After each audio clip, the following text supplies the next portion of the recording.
Ah, life can be disappointing. This can of Arizona tea is empty.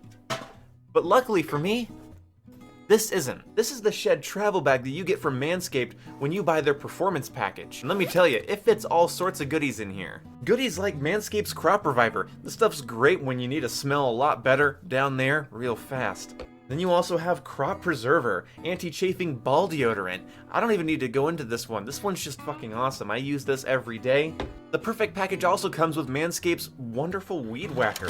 Now hold on. Did he just say perfect package? While the perfect package is a product Manscaped offers, what he's referring to is the performance package. He gets a little excited when talking about his balls, so let's go easy on him.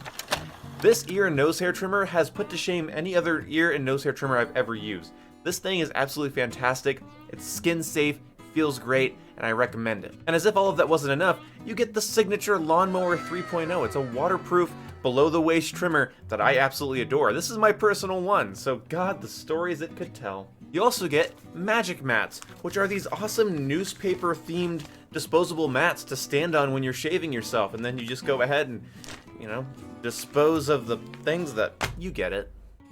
And as if the performance package wasn't perfect enough, you also have my favorite, the anti-chafing boxers. If anybody from Manscaped is watching this, please send me more of these. And these boxers perfectly round out a perfect package, the performance package. It's a great value for you, for someone that you care about, for someone that you want to feel confident in their own skin.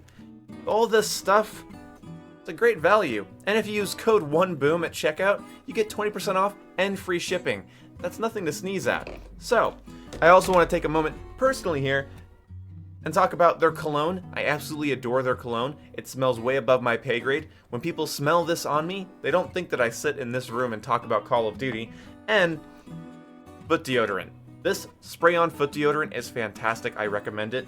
But overall, the performance package is the best deal in male grooming right now, and if you go to their website and use code 1BOOM for 20% off plus free shipping, it supports me and a great product. So you have nothing to lose, other than a couple dollars, but it's fucking worth it. I know you just sat through an ad, so I'm going to keep this video short, but before I get into the topic, I do need to point out one thing. These videos are simplistic and plain by design. I want you guys to know that this is sort of a way for me to take a break from my content while not taking a break from YouTube. I've been enjoying live streaming a Call of Duty game and then taking the gameplay from that live stream and then just reminiscing and talking about it in a casual way with very little script writing or anything. So that's why these videos are so lax. Trust me guys, I want to go back to doing more IRL cutaways and some skits and things, but as of right now, I'm a little burnt, and I've been enjoying this, and so I'm gonna go where my joy is, so thank you guys for watching these videos. So also, I should probably stop saying so. Black Ops 3 is a game that I never shied away from critiquing, and I know a lot of you watching this video are gonna think, oh, here comes Boom's anti-Treyarch bias. Well, sort of, because this is sort of when that started. You see, I loved Black Ops 3 at launch. I enjoyed the hell out of it. And I am max prestige, level 280 something, I don't know, maybe 300, no, it's 280 something, I did check today, because I did play it today. And I played a lot. I got Dark Matter camo, I got Hero camo for all my favorite, what are they called, specialists, and I did enjoy the game, do not get me wrong. The game just never got better. The game had a $50 season pass, and on top of that, so many microtransactions, so many weapons, locked behind loot boxes. I mean, I have in Black Ops 3 as many locked weapons as World at War has weapons in its entirety. It's insane. Like, I do not have half of the assault rifles in this Call of Duty game, despite putting hundreds of hours into it. This game is an absolute sham when it came to how it treated the community. This is why I didn't support Zombie Chronicles at the time that it released. Since then, I've purchased Zombie Chronicles, but not until Treyarch promised free post-launch content for Cold War. But at the time, people had to gamble for post-launch weapons, they had to pay for post-launch maps, they had to pay for zombies experiences, and then they had to pay for more zombies experiences. Nothing was free when it came to Treyarch, and the things that were still, like, often chances for something like a weapon bribe or something along those lines. But as I think about this game, I do like it. I don't love it, and I still have so many criticisms of its design, but when it came to being able to wall run and move freely through the air without this jarring jump up and dash bullshit that we saw in Advanced Warfare. It was really nice to have more fluid, floaty movement. Now, I don't prefer floaty movement over, well, good movement, but I do prefer it over clunky, jerky movement. So anyway, this was a good step in the right direction, movement-wise. Take a shot every time I say movement in this video. But when this game came out, I had a criticism that has stood the test of time. Black Ops 3 is a one-trick pony 90% of the time, which is to say it's not exactly a one-trick pony, but it is so often it's hard to cut any slack, at least it is for me. Every Black Ops 3 map follows the same design principle. You have the clear wall-running lane that has very little cover, and then you have the more W-shaped lane with sort of crisscrossing cover that's a little bit messier, and then you have a big open middle area with very predictable sniping spots. This is a huge problem for me, because that map design is incredibly solid. Just tweaking it here and there, changing the size of it, whatever. It's the same formula over and over again. So if you love that formula, great. That's all you're getting. Now, there are some exceptions in the default map list, like Hunted. I think Hunted is one of the best maps in Black Ops 3, and unfortunately, in my play session today on livestream, I could not get a match on Hunted, which was very tragic. So personally, on a subjective level, I think Black Ops 3 failed when it came to map design because of what I just mentioned. But objectively, if I'm being as analytical as possible, they nailed a style. But unfortunately, they were also a slave to that style. It's like when they started designing the maps, they came up with a really great formula. And they decided that every map should be like that. It's such a good idea, it should be everywhere. With very few exceptions and very few alterations to the rule. But I was missing the varied combat that games like Black Ops 1 and 2 provided, and the fact that Black Ops 3 had condensed all of its ideas into one formula and just chained themselves to it for dear life is tragic. I just don't think it works. But the one thing I will say, during my play session, I had so much more fun in this than I did in Advanced Warfare. I just had fun. Like, in most matches here, I absolutely enjoyed the basic rooty-tooty point-and-shooty mechanics. Are they what I prefer? No. I think they're too floaty, and I think hit detection's odd, and weapon recoil is very lazily animated, but no, for the most part, I actually do enjoy the act of playing this game. Just running around the map and shooting people does work. That might have been because I was playing against some really bad players. I am on record fully admitting I do not like Black Ops 3 or Infinite Warfare when they got sweaty. Same with Advanced Warfare, actually. They just became so hectic and so clusterfucky, but specifically Black Ops 3 because of how powerful the specialist weapons and abilities were. When the games got sweaty and score was being optimized by both teams, it just felt like there was so many bullshit ways to die in these cramped, very repetitive maps, it drove me crazy. I think the game is better when the player base is a little slower, but that also could just be because I'm not confident, I'm not up to snuff when it comes to Black Ops 3. I'm not playing it anymore, so I don't have the confidence to play it well, so that might be where that's coming from. Just being totally, as transparent as possible here about my opinion. Basically, I'm not confident enough to say, but I did enjoy the base feeling of the game. But then there comes the depression. There comes the problems with this game. My god, the paid DLC maps that split up the player base, obviously that was a big no-no even back then. People were like, please do away with the season passes. And locking weapons behind supply drops, obviously everybody knows this stuff. But then like the plethora of technical issues, game crashes, the game loading you into a match, and then booting you back to the same lobby, and then loading into the match again, textures not loading in at all, and you just play the entire game, and it looks like a fucking GameCube game because the textures just refuse to load in, even on more powerful systems like the PS4 Pro, the Xbox One X. Oh, by the way, gaming PCs also have this problem. Screen tearing happens all the time on console. Like, everybody has a little bit of hearsay with technical issues when it comes to first-person shooters. Not everybody experiences the exact same problems. I totally get that. There are people that still say their Modern Warfare crashes their Xbox to this day. I have not experienced that since the launch weeks of the game. But I will say Black Ops 3 is the most reported game when it comes to bugs. This is the game I've heard the most bugs about. People buying supply drops with COD points, opening them, and then not getting any loot from them. Like, weird shit like that happened throughout the lifecycle. I heard odd stories throughout the entirety of the lifecycle. Also, Drifter even back then was saying that the frame rate had gotten worse on his PlayStation, and he was having trouble playing the game because of how bad the frame rate had gotten. There's also the invite system that is still broken to this day, where you need to restart your game if your friends are not able to join your lobby. That was back in the beta of the game that was happening. So it's very disappointing that Black Ops 3 not only was anti-consumer, was just a pile of technical issues that never got fixed. On top of that, hit detection was not always the best.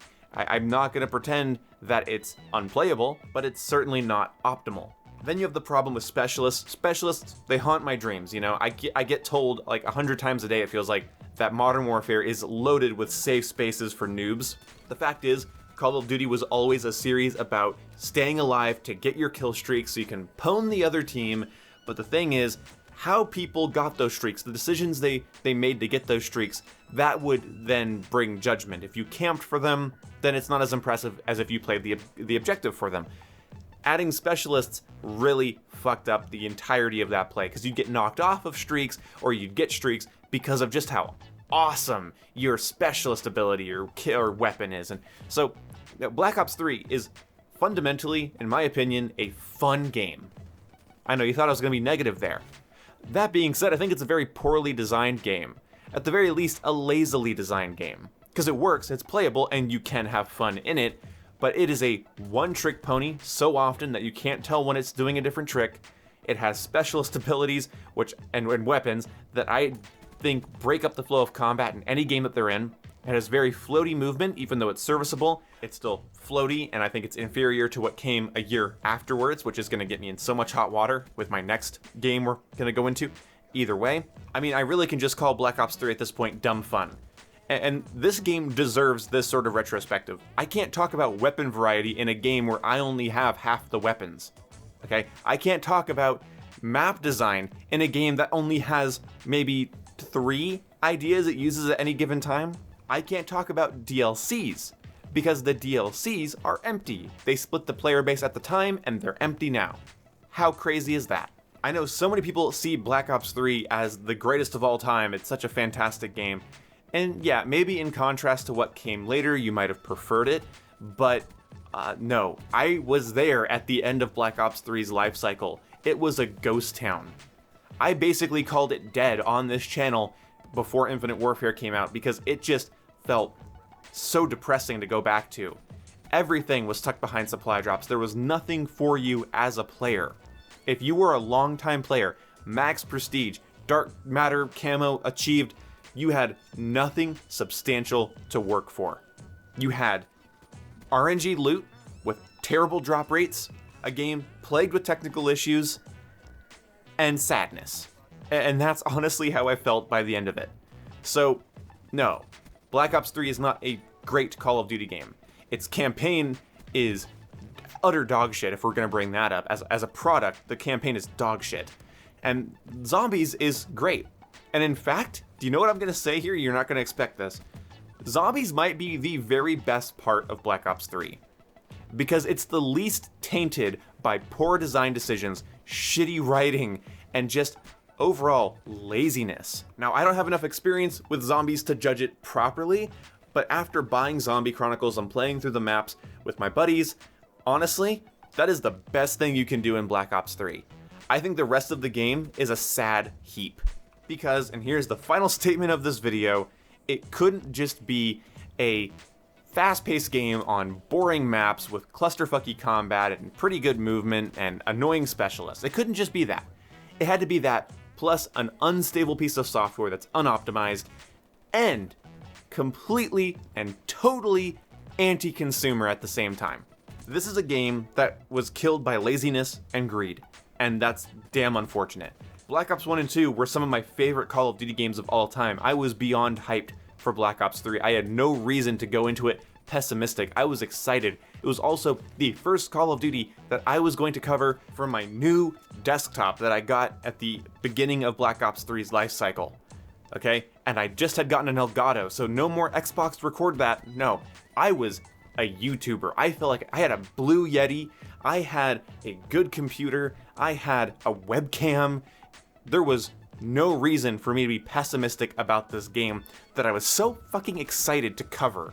and talk about. I played this game long after my conscience told me to leave it the fuck alone. This is when my channel started getting labeled as a ranting channel, because this game, to put it as dramatically, as melodramatically, let's put it, yeah, as melodramatically as possible, it broke my heart. Advanced Warfare was Sledgehammer's first COD game, you know, and it had these weird new ideas, and it was trying new things. Okay, fair enough. It was still during the console transition, so okay, I can give it some slack. I can't give Black Ops 3 slack.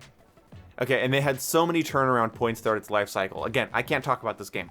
I can't. I can't talk about it concisely. I can't talk about it in a way where I can just end the video. It frustrates me to no end how poorly this was treated. Except for there is an end. I just stopped playing it. So, honestly, for content, I can talk about this, and for my live stream, I enjoyed playing it. But at the end of the day, it's dumb fun. It's nowhere near the greatest COD. It's nowhere near a good COD. I don't think it deserves that title, based on how it treated itself as software, as a product, and as a designed multiplayer shooter. I don't think we can give this game a lot of props. Maybe you can, but if you do, I think you're kind of blinded by nostalgia. That's totally fine. I'm blinded by nostalgia with certain things. But because so many people have clicked off this video by now, I'm just gonna say this incredibly hot take, okay? Infinite Warfare did almost everything better when it came out. Very similar game in a lot of ways, just did all of this better. Not perfectly, but better. And it's a damn shame, because Treyarch has such a big, loyal fan base, and they let them down, and that fan base still hasn't exactly come to grips with that yet. But they were incredibly let down. See you when I see you guys. Goodbye. We lost the battle, but the war goes on. Bring your A game.